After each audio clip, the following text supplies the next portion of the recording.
what's up mga homies? So, nandito tayo ngayon sa Notorious Motorsports. So, meron po tayong customer ngayon. So, galing pa po sila ng Pampanga. So, madam, anong pangalan po nila? Ako si Jasmine Vlog. Jasmine Vlog. So, saan po kayo galing, ma'am? Galing pa kami ng Pampanga. Pampanga. So, ano pong pinagawa po nila sa kotse nila? Headers, intake, tsaka exhaust po. Headers intake, Tsaka exhaust po, okay. So, ano po bang gusto niyo maging tunog ng coach niya? Maingay po ba o Maingay. maingay ang gusto po nila?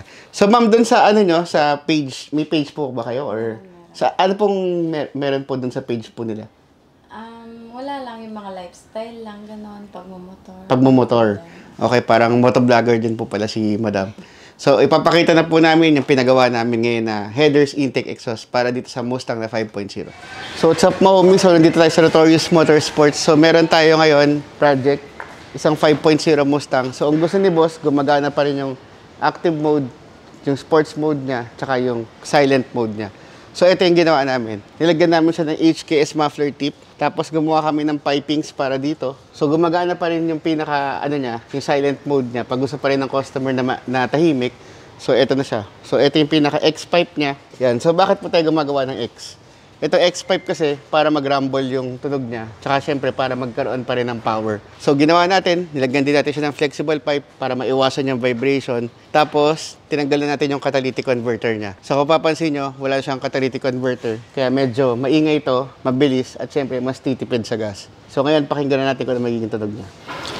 So what's up mga homies? So ito yung ginawa natin. Nilagyan natin siya ng air intake. Tapos nilagyan din natin, kinabit pa rin natin yung map sensor niya. So itong setup na to, medyo maingay. So karamihan ng mga Mustang talaga, dito nagpupunta sa amin, yung mga sports car. Kasi alam nila, kami lang yung mga dekalidad na gumagawa ng mga ganito. Almost 10 years na kami gumagawa ng mga Mustang. So bakit pa kayo pupunta sa iba? Dito na lang kayo sa Notorious Motorsports.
Ma'am, kamusta po yung pinagawa niyo na headers, intake, exhaust po dito sa Mustang natin? Okay naman. Sobrang laki ng pinagbago ng tunog ng tampo. Yung bumilis po? Bumilis din siya. Bumilis din po. Sulit naman po. Sulit. Okay po. Sige.